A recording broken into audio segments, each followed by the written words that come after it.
Really, all I'd like to do is say thank you to the group, and I sincerely mean that. We've been involved in the work plan, we've been involved in inspections, and we've been involved in working with your industry for a long, long time. And it's really the cooperation that you folks have shown us, and then certainly the great staff that we have. I truly believe that your Iowa Department of Natural Resources, and especially the folks that are working with you, are the best that there are in the nation. And we have Ted and Karen sitting here, and Jeff that's going to come up and talk to you. This is a small portion of really a great staff that is responsible for taking care of some of the things and working with your industry. So I want to say thank you for that. Please call us if you have ideas, if you have suggestions. Certainly call us if you want to tell us what a great job we're doing. We like hearing that as well. Thank you for doing what you do. Thank you for being advocates for conservation. And with that, Jeff, I'll turn it over to you. I'm going to sit down and I'm going to learn just as much as you folks are, and I'll try not to sit clear in the back row. All right, great. Thanks Bruce. Jeff. All right, we'll turn this one here off because I'm not much of a stander. I'm more of a pacer and a walker here, so see if that one's off or not. Hopefully we don't get too much feedback.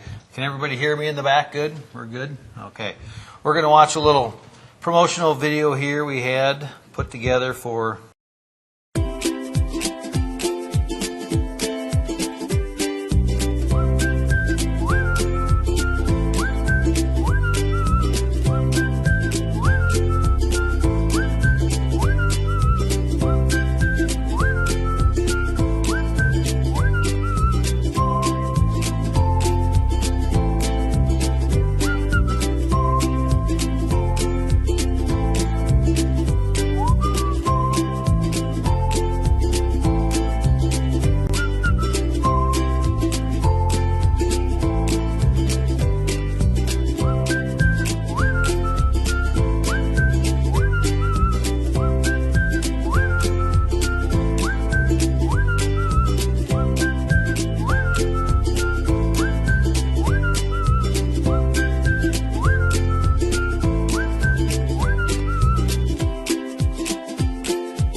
All right, so that's something hopefully gets you a little excited about the EMMP process. That's out on the web page to just help promote the program. I get people excited. There's a lot of faces I don't recognize. Are most of you guys consultants writing plans for other people, or yeah? Okay. So hopefully this will be something that's going to be beneficial to you in the very near future here. I'm out of the Field Office 6. I was tasked with helping put this together, so I kind of sympathize with Pete a little bit, having to travel every month because we made monthly trips to Des Moines to sit down with the developer and figure out how to make this program work. And so we made some trips about getting this done. We started in the very, very beginning back in July of 2016 with just a discussion as, what do we need? How do we do this to help all the partners involved with that manure planning process? What do they need to make it work for them? How do we make it work for them? So we got together with some producers, consultants, the public, and the DNR and tried to figure out how to make this work for everybody. And we started with, well, do we need this sports car? You know, do we need this thing to be fast? Do we need to do everything we need to do so when we push a button, everything's done, everybody's happy, they can see everything, and life is great. For any car nuts, that's a McLaren. It's about a $3.7 million car, and it's just like, well, we're not going to be able to do something like that, so can we do something like this? Do we need the little go-kart that's going to, okay, I can do this and I can do that, and it's the very, very basic stuff. So we were shooting for something in the middle, hopefully, because you know, we wanted to do a little more than that go-kart because they may be fun to drive, but they're just not very productive for us. So in December, the real event started. That's when we got together with a whole wad of people, locked ourselves in a room for a week basically, and started putting the process together. What do we come up with? How do we do this? And where do we go from here? So that was a lot of give and take, a lot of great discussion on where do we go. One of the first questions was, well, how many MMPs are out there? How many does this affect? You know, we got around 7,000, 7,500. The number changes about every day with the expansion that's going on.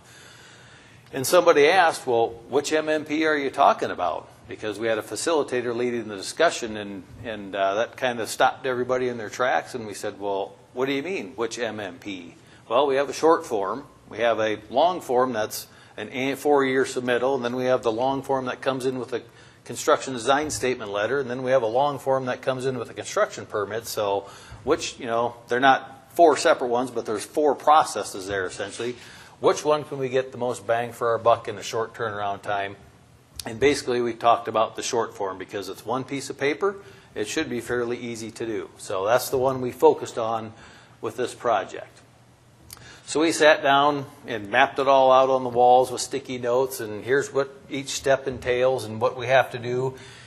The current paper process takes about 37 steps from when you guys start that process to when we finish that process. A lot of different handoffs go on, driving to the counties, delivering the check, paper check. Oh, I forgot to sign it, so I got to go back to the county. There's a lot of back and forth on those incomplete forms. So this process will still be available for those of you that like going and visiting your county people and like putting some miles on and seeing Iowa in the spring and the fall. Maybe you can still go out and do your paper version if you want to and mail your check in. That we're not taking that away. That's still out there.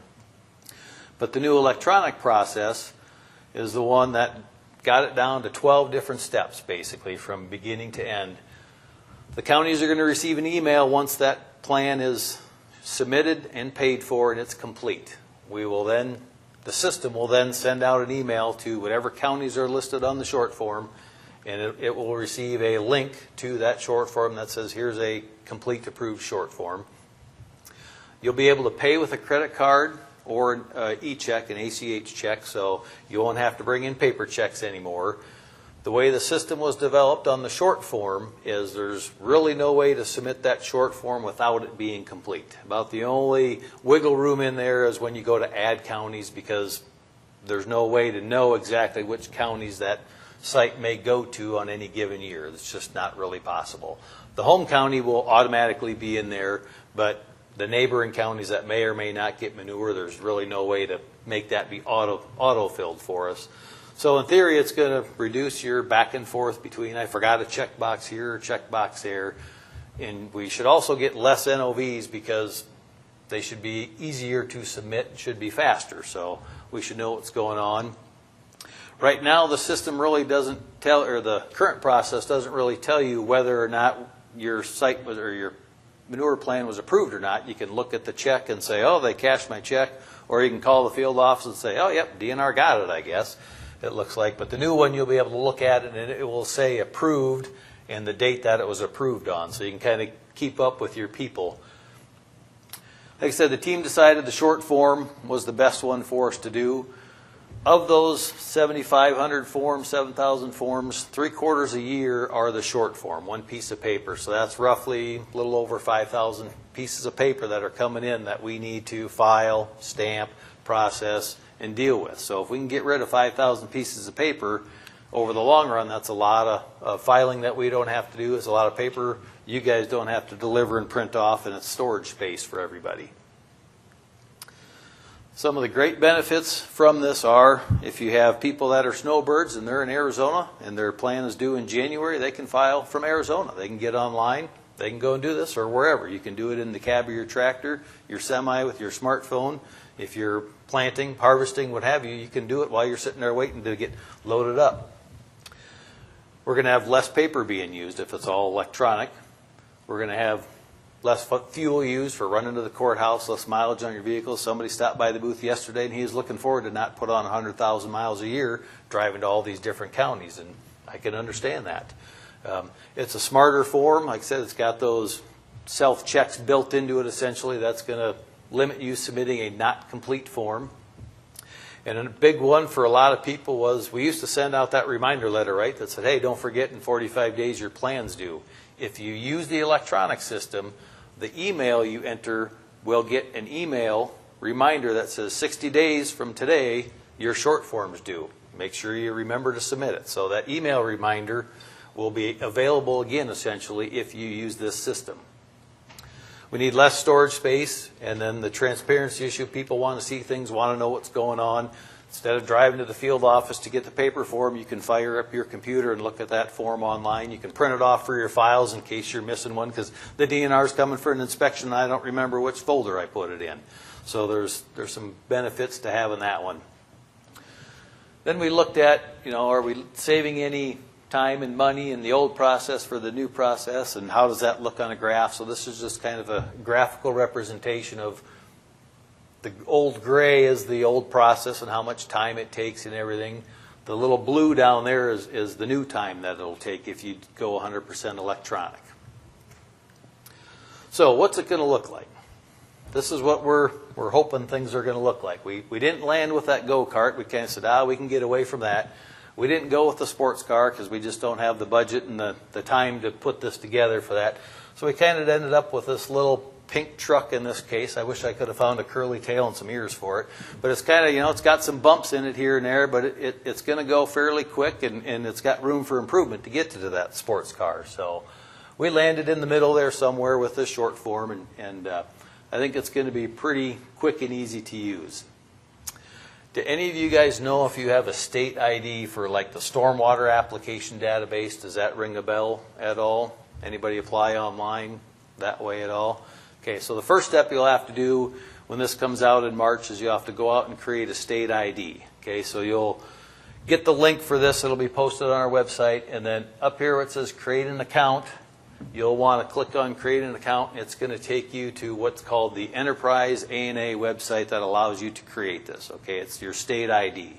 So you'll go out there and you'll create that account. It's like creating an Amazon account. It's going to ask you to create a username and a password and security questions, and it's going to send you an email to activate and verify your account. So in all reality, that's probably going to be the hardest step for the producers to get through, is figuring out how to do that. There will be instructions in the help tab come March that walks you through that process. It's about 11 steps to get through that. If you break it down by enter your name, hit click, so it's not a lot, but it's just an extra step to go through to be able to use the system. Okay. Once you get that account created, then you can go in and hit the login button to get into the actual application to allow you to submit that form. Okay. So you're going to log in. This will be the page you land on when you hit login. It's going to ask you for that state ID that you created and that password that you created so you can get into the system. And it's more a security thing than it is anything else. And then if you don't log in after 90 days, 60 days, that system, just like a lot of them, will ask you to change your password again. If you forgot to change your password, you can click on these buttons up here to forgot your ID or forgot your password to get an email to reset it. So that's built into that. Then enter your information and hit register or sign in. And the first place you'll land is what we call the dashboard. Okay, and that's this terminology right up here where it says dashboard. Anytime you're in the system, if you click on that, you're going to land back on this page. Okay, this is kind of your home page where you're going to do most of your work at. March 1st, the system will be live. Shortly after that, like March 5th, we're going to send the PIN letter, the activation letter, to all sites that are in the current AFO database that are listed as the site owner. That person will get a letter with a PIN number that's attached to that facility. So if they have 10 facilities, they're going to get 10 different PINs. Okay? And that just, again, it's another level of security that not anybody can get into this facility. Okay? And so when they get that, they're going to want to enter that into this box here and then hit the submit button. And what's going to happen is it'll populate their dashboard. So the first year of this is going to be a little bit of an effort for consultants if they or the producers, if they get into here and they have multiple sites, because they have to enter all of those PIN numbers. So if you got 80 sites, you got to enter 80 different PIN numbers. But next year, they'll already be in there. So it's a one-shot deal, basically. And so you're going to enter that.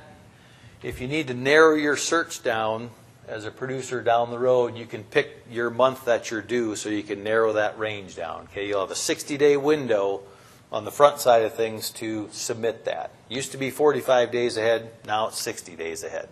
So March 1st, if you don't mind not being in on March 1st, when this goes live and you get your PIN letter, in theory, if you get it before March 10th, you could apply your March, April's, and May MMP the first week and a half of March if you wanted to.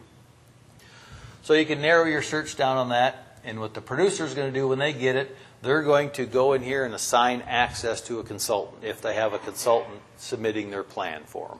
Okay, they're going to log in here, they're going to enter the consultant's email address, and then there's another little box in there that says, do I want to assign all of these facilities? If I have 10 facilities on here, do I want to assign all of these to consultant A? They can click that box and it'll automatically link all those facilities to that email address they put in there. And then when the consultant logs in, that'll be populated in their dashboard already, and they can just start submitting and going through the process. And to go through that process, you'd hit the submit button. So what that one means is you're allowed to submit your short form because it's available this year. It's not your long form year. If it's the not applicable on here, that means you're due for a long form in that year. Okay, if you're outside of your 60 days, there just isn't one of those on here, but there's wording that says available within 60 days or something to that effect. So it'll tell you that you can do it, but you're outside of your window to submit it. Okay, and so you'll hit submit, and the short form automatically pops up.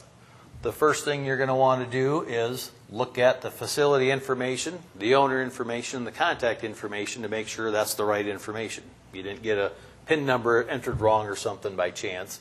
They're such unique numbers, I don't see that happening really. But look at that information, make sure it's up to date, everything's current on it. In the past, you had to handwrite all that out, right? So we're saving time already. It's already filled out. The next thing we're going to do is we're going to look at filling in our check boxes, right? Okay, and so if you get to the bottom of this form, you try to submit it, and you don't have one of these check boxes filled in, it's going to pop up a window that says, please select one of the MMP criteria because you forgot to do that. So that's one of our built-in fail-safes. This is the bottom half of the form, essentially. If you got dry manure applicators, applicators. I was just doing applicator class. So if you have a dry manure plan, this will allow you to submit the short form. If you click on those, a box for their ID numbers will show up and they can enter that information. The counties would be the next step on there. And this county here is auto-populated based on where that facility sits. Okay, so whatever county the facility resides in, we know that that one's going to be there. Probably 99% of the time is going to get manure in it. Okay. And then if you need to add counties to it, you can click on this little blue button here and click Add County, and then the whole list of 99 counties is going to pop up, and you just check the box to pick which additional counties that you need. It's alphabetical order, and you can work your way through it to get your additional counties. Then review your animal type, your animal capacity, and your fees to make sure that all matches what you have on your site. Then you want to sign this. Some consultants have asked questions, well, how do I sign it for the producer? And some of the language you could use is, I, consultant A, sign on the behalf of Joe Farmer, or however you want to word that if you're in the consultant side of things. Otherwise, put in your name here, type your name in, and then there's a little box at the end that you got to check to verify everything. And if you try and submit this without doing that, again, another window pops up that says you forgot to sign this. Please make sure you complete the consent box. Because we want it, at this point when you hit submit, we want to get a complete form. Okay, that's the goal of it. And like I said, the only wiggle room in there is if you put on additional counties, that one may get missed, and we'll catch those when we do inspections. So then if you're only doing one site, you'd click submit and go to payment, and that will take you to the payment page. If you have a full dashboard like that one was, you would want to click submit and add another, and what that's going to do is automatically take you to the next short form with all that information auto-populated again. So and it'll just keep going through the whole system for those 60 days or on your dashboard that says submit, it'll keep rolling through until you get to the last one, and then it'll prompt you to say, what do you want to do next? Because there's no more that you can submit. Everything that you can submit, you've already filled out those forms, and then you would say submit and go to payment because I want to make payment. This will be what the payment page looks like. You're going to want to go in the upper part here and say pay now, and this will look just like your dashboard. If you submitted one site or 100 sites, there'll be 100 listed there, or whatever you submitted. That would all be filled in there, and then you're going to want to select what payment method you want to do. Okay, so there's 3 different types. You can do a credit card payment, an ACH payment, or a paper check payment. So we have 100% paper submittal still out there, right? Now if we do a paper check submittal, we kind of have a hybrid. We can submit the form electronically, and we can select that we'll pay by a check, and then it'll prompt you in this corner down here. There's a ready button, and if you select check and hit ready, it'll say download an invoice. Okay, and that invoice will be a PDF invoice with the field office address already on it. So all you have to do is fold up your piece of paper for a window envelope, stick your check in it, put a stamp on it, mail it, and you're done. And if it spans multiple field offices, it will sort out those sites that are in each field office. So you should be able to print off 3 different invoices if you have 3 different offices for that submittal process. And then if you do the ACH, there's no fee for that, or the paper check. If you get into the credit card payment, you can see here there's a $5 fee for a credit card payment. Okay, and that's regardless of whether there's 1 or 50 sites up here. It's a one-time shop for that. Okay, if you go in tomorrow to submit sites, then it's going to charge you another $5 in each set. But if you do multiple sites in one transaction, it's only a $5 charge. And then you'll come down at the bottom here for either credit card or ACH and hit proceed with credit card or proceed with ACH, and it'll take you to the U.S. Bank website that if you do stormwater applications, I've had several consultants yesterday stop in and look and say, oh yeah, we know that website. And so it's just like anything you'd buy online, fill out their information for your name and address and credit card and phone number or check number or whatever. They'll give you a review payment page so you can make sure everything is correct on there.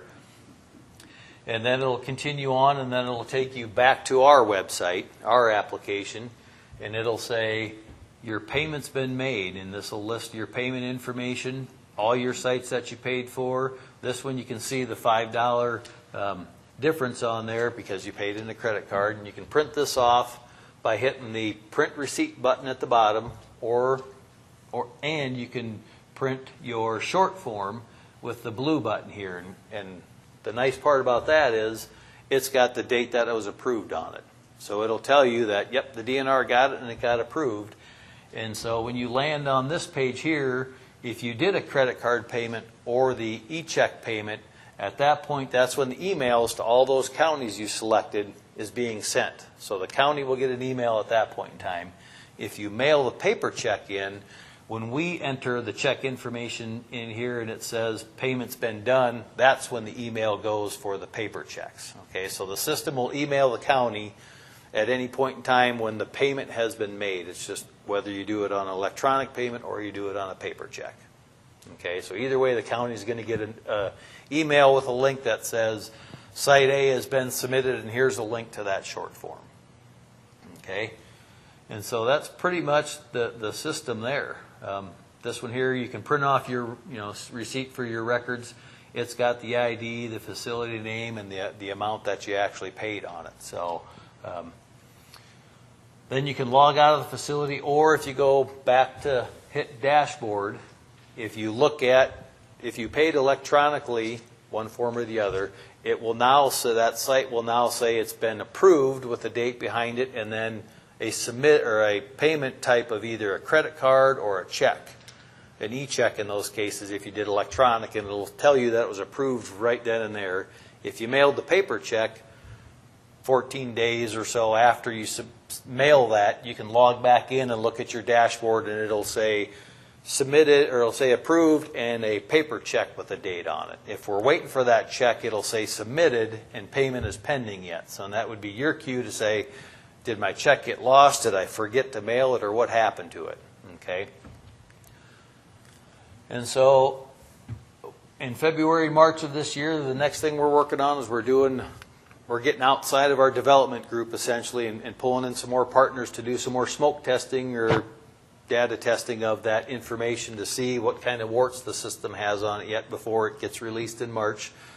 So mid-February, there's a postcard getting mailed out to us. At the end of February, there's a webinar coming up through Farm Bureau on February 28th, and there's a link to that on our DNR website.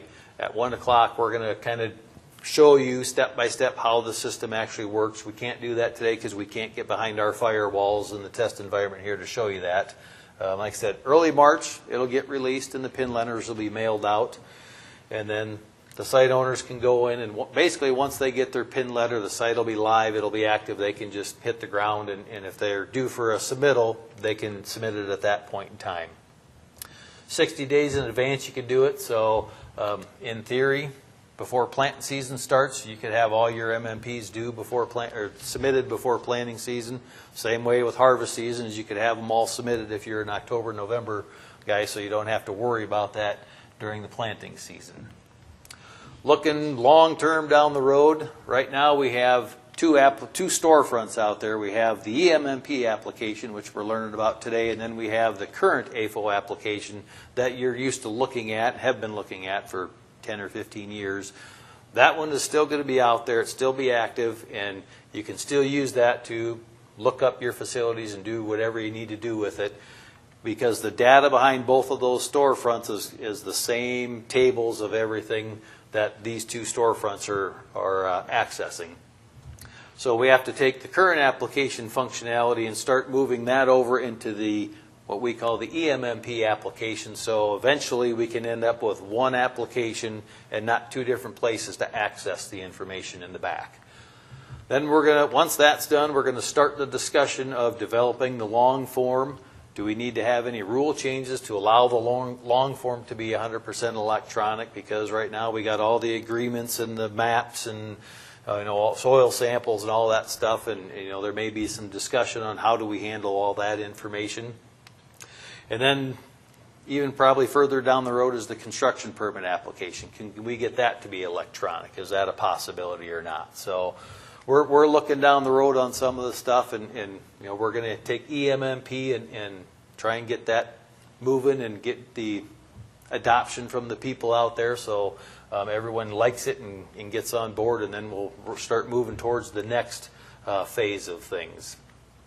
If you want to see where we're at with things, you can go to our current webpage, iowdnr.gov, and then search for the EMMP project.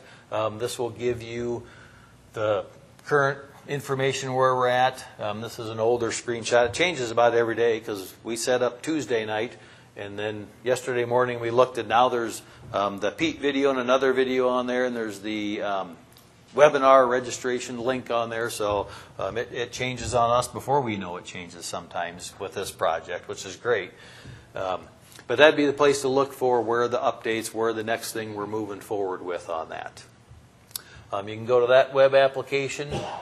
That'll get your website. That'll get you there when you're there. If you're not signed up for AFO News already, get on that emailer, because that'll keep you up to date just with everything that's going on in the DNR AFO world.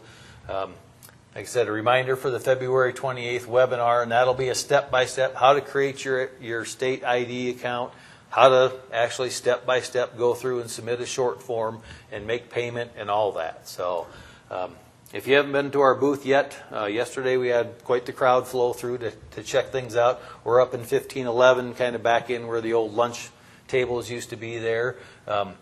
We can probably get you started on creating that state ID account if you don't have one already, because it's kind of a get it started and then you have to receive that email, and that may take up to 48 hours. So we probably won't be able to finish it, but you don't want to be typing in security questions on your smartphones anyway. And you can get some flyers, some handouts up there also. So